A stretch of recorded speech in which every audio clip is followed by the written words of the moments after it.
Hi guys, welcome back na naman sa aking YouTube channel. Kung bago pa lang kayo at di pa nakapag-subscribe, please do subscribe at hit mo na rin ang notification bell para lagi kayong updated sa mga videos na i-upload ko. Ngayon naman mga sir ay ituturo ko sa inyo kung paano mag-rewind ng single phase dual capacitor motor. Ngayon gagawin ko to step by step na ituturo ko to. Lahat-lahat isi-share ko sa inyo kung paano mag-rewind ito. Pero bago ang lahat, intro muna tayo mga sir.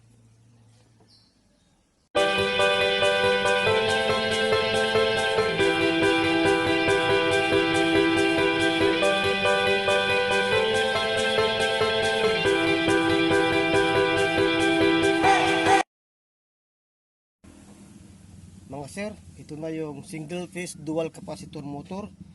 Ito pala yung most requested sa akin talaga. Maraming nagko-comment at maraming nagmi-message sa akin personally na sana daw ay ang sunod kong i-rewind na yung single phase motor na dual capacitor.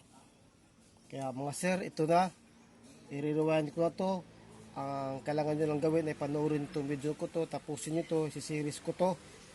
Kasi mahaba-haba kung isang video lang. Kaya puputol-putulin ko part 1, part 2, part 3 parang ganda na mangyayari. Kaya ito pala ay common natin nakikita sa mga nagbi-business na mga car wash ito yun. Ito na yung motor niya bale kaya siguro maraming nagko-comment sa akin at may message na sana ito daw yung i-rewind ko sunod. Okay. Para ito sa mga may business rin ng mga car wash. Kaya dapat nyo itong panoorin rin. Kaya sisimulan na natin mga sir. Natalakay natin sa previous video kung paano natin ma-identify ang static at ang running capacitor pero ngayon i-review ko na lang ulit para ma-refresh naman yun. Bali, ito yung starting capacitor. Ito naman yung running capacitor. Ito naman yung centrifugal switch. Tinanggal ko na lang pala ng bolt dito, yung 4 na bolt. Ito yung centrifugal switch. May dalawang contact yan sa ilalim. Kung titingnan natin itong drawing, papakita ko sa inyo na ginawa ko nito. Ito na yung starting capacitor. Ito na yung running capacitor. At ito naman yung dalawang terminal na sinasabi ko sa centrifugal switch.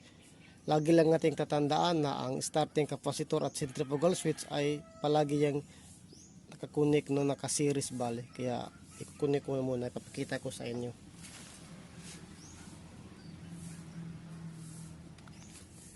Yan na bale, ano nangyari, nakukunik natin yung starting capacitor sa centrifugal switch. Ngayon naman, titingnan natin ang isang linya ng centrifugal switch. Kung saan yun papunta o saan pumunta. Ito na bale yung starting capacitor, yan pumunta sa isang terminal ng centrifugal switch. Tapos yung isang terminal naman ng centrifugal switch, ito na bale yun. Yan, kung makikita sa ilalim yan, may terminal dyan na pumunta sa loob ng winding. Itong wire na to, itong wire na to. Pumunta sa loob ng winding. Kung hindi ako nagkamay na pupunta to sa third pole ng starting winding. Okay, drawing natin yan. Bale, ito na yun, yung isang linya ng capacitor pumunta sa terminal ng centrifugal switch, tapos isang linya ng centrifugal switch pumasok sa loob to bale. Ito bale yun ito yun, yan, pumasok sa loob. Tapos titingnan natin kung saan papunta naman isang linya ng starting capacitor, which is ito bale yun, nakikita natin yan ito. Kasi natapos natin to, pumunta sa terminal. Ito naman susundan natin to.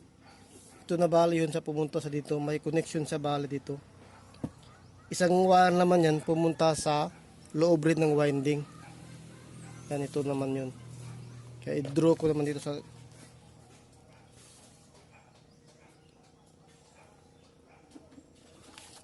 ito na bale yan, isang linya ng capacitor pumunta sa terminal, tapos yung terminal naman ito pumunta sa loob ng winding. Bale itong dalawang wire ito at saka ito, pangalawang wire, ito na bale yun sa actual. Ito na yun, itong dalawa ito at saka ito. Ngayon naman titingnan natin ang ang running capacitor. Lagi natin tatandaan na ang starting capacitor at ang centrifugal switch ay magka-series yan. ang ang running naman ay nakaparallel bali sa isang linya ng kapasitor at isang linya ng centrifugal switch. Bali nakaparallel siya. Kaya iguguhit ko muna dito, papakita ko sa inyo.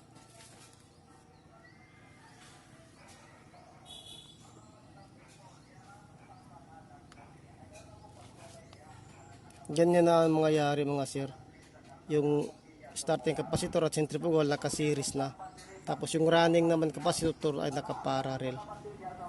Bali itong dalawang wire to, ito na bali yun, no? Pumunta yan sa winding sa second pole ng starting winding at sa third pole ng starting winding. Kaya mamarkahan natin to kasi puputulin natin to, tatanggalin natin to. Hindi kasi natin to matanggal, no, hanggat hindi natin to mapuputol, di ba? Kasi ito mga sir pala ay kailangan ko putulin dahil puno ng kalawang, no, wala na, sira na yung screw bali na hindi na matanggal, kaya mapipilitan akong putulin dito itong dalawang wire na to. Pero kung yung i-rewind nyo ay bago naman, kaya namang tanggalin, huwag yung putulin ha. Tanggalin nyo na to yung bolt, ito yung dalawa na yan. Dahil ito kalawang na, kailangan ko na lang putulin. Pero bago ko putulin, lalagyan ko to ng tagging, no. Nasa inyo na kung anong tagging ang gamitin nyo, liter or number, nasa inyo na, no. Ito naman ay optional lamang, depende na sa inyo, no, kung anong gusto nyo. Sa akin kasi hindi ko na ito nilalagyan, pero dahil gusto kong matutunan nyo, gusto kong makuha nyo, masundan nyo, kaya maglalagay tayo ng tagging bali dito.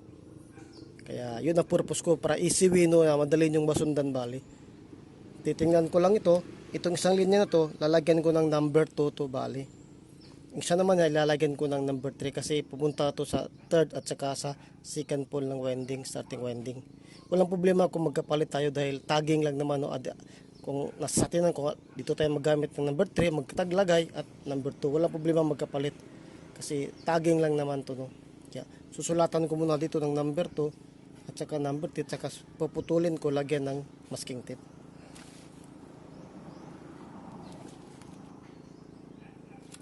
Bali, tapos drawing ko, naglagay ako ng number 3 at saka number 2. Yung starting capacitor, yung isang linya ng starting capacitor, yan, ito na bali, yan, pumunta sa loob, kasama yung running winding, yun ang number 3. Ito bali, ito yung number 3, kaya puputulin ko to, lagyan ko to ng number 3.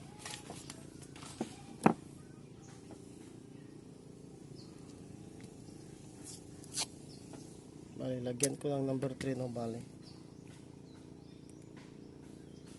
Ulitin ko ha, tagging lang to, nasa inyo na kung anong gusto nyong gamitin. Sa akin number, no, walang problema. Ito kasi easy way, no, para masundan nyo ako.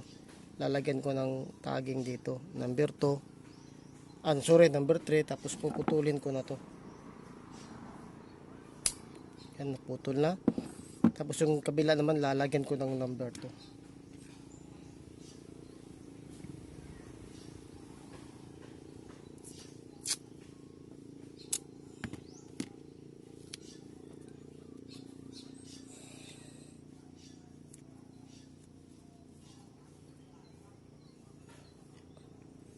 Tapos na mga sir, nalagyan ko na ng number 2 at number 3. Pwede natin itong tatanggalin yung cover, di ba?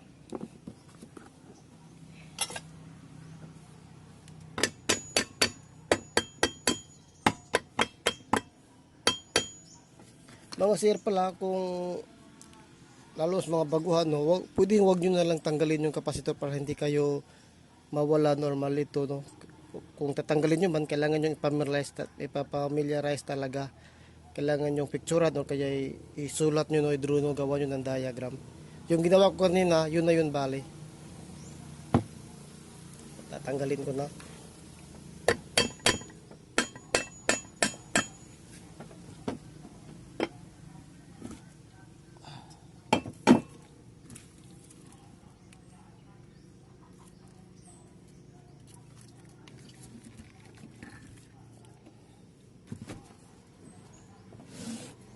Yan na mga sir, natanggal ko na. Ito na yung nilagyan natin ng number 2 at saka number 3. Ang gagawin naman natin, dahil tapos na natin to, punta naman tayo sa terminal block. Terminal box bali nito ng motor.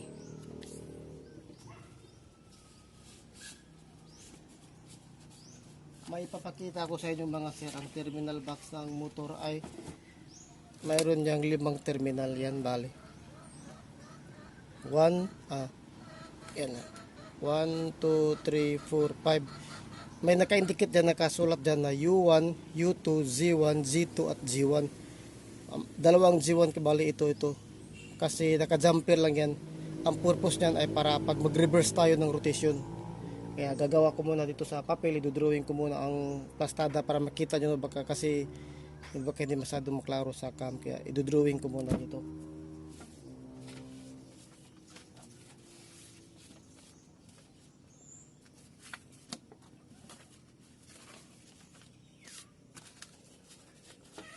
Bali, ito na mga sir. Ito na ito na bali ang plastada yan. U1, U2, G1, G2 at saka Z1. May jumper yan bali para sa reverse na purposes bali. Ang tatandaan natin yung U1 at saka U2, yun bali yung running winding. At ang Z1 naman at Z2, yun naman yung papunta sa starting winding. Ngayon, ito ang plastada na may jumper yung U1, U2 at saka Z2, tapos yung U1 at saka Z1. Pagkapita ko sa actual, ito na bali yun niya, may jumper yan bali yan ito. Para ito naman yung supply na bali U1, U2 bali. Tapos ito yung sa clockwise bali yung rotation niya. Pag gusto naman nating i-counter clockwise, tatanggalin natin yung jumper, lilipat natin yung jumper dito sa U2 at saka Z1 bali.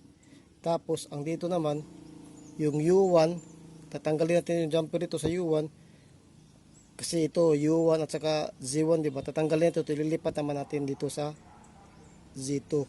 From U1 to Z2. Bali ganito na mangyayari. Ito na mangyayari sa kanyang jumper position kung i-reverse natin yung rotation niya. Ito yung una. Ito yung ginawa ko ang rotation. Tapos pag gusto natin i-reverse, ganito lang natin. Tatanggalin natin yung jumper tapos ililipat natin dito. Lipat natin dito. Para ito na mangyayari niyan. Kung gusto natin i-reverse. Tapos pag nagawa, dahil nabasa na natin to, ang gagawin naman, ang next step naman natin to ay tatanggalin natin tong 4 na linya. 2 sa running winding, 2 naman sa starting winding. Tapos ang ginawa natin kaya dito sa likod, yun din ang gagawin natin. Lalagyan natin to ng tagging. Tatanggalin natin to ng ang U1, mamarkahan ng U1 tapos bubunutin dito. Tapos ganunin ang U2, Z1 at saka Z2. Bubunot natin lahat yan. Lalagyan natin ng tagging bali. Kung makikita nyo mga sir, wala na, puro na putol pala talaga to lahat to. Yan, wala na. Putol na yung 4 na terminal, yung U1, U2. Iwan ko lang sa Z1 din. Wala na rin, grabe po. Sira talaga, no? Putol talaga siya lahat, no? Yung 4 na wire bali na wala na mga sir. Kung makikita nyo, wala na, no? Bali hindi ko na lang ito papakita sa inyo pagtanggal ito kasi wala rin naman, nonsense na rin kung lalagyan natin ng tagging kasi wala na, putol na, hindi natin matrace kung saan pumasok, no?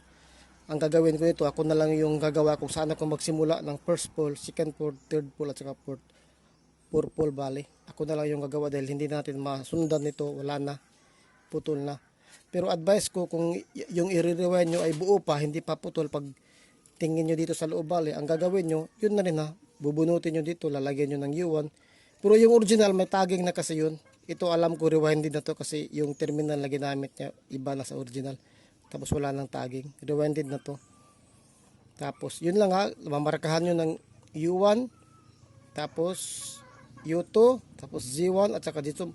Pag mamarkahan nyo na, tatanggalin nyo, bubunutin nyo ito. Bali, 4 na wire ang lalabas dito, U1, U2, Z1 at saka G2. Yun na bali. Yun lamang no mga sir, sa step 1 natin dito lang muna ituturo ko, no, para madali yung mapamiliarize, no, hindi tuloy-tuloy yung video. Puputulin ko muna dito para kaya rin kaya sa memory naman ng phone ko. Tapos sa part 2 naman, bali, ituturo ko sa inyo kung paano naman magkuha ng data, stator data. Kaya dito na lang muna tayo mga sir. Ingat-ingat tayo palagi at yun lamang. God bless.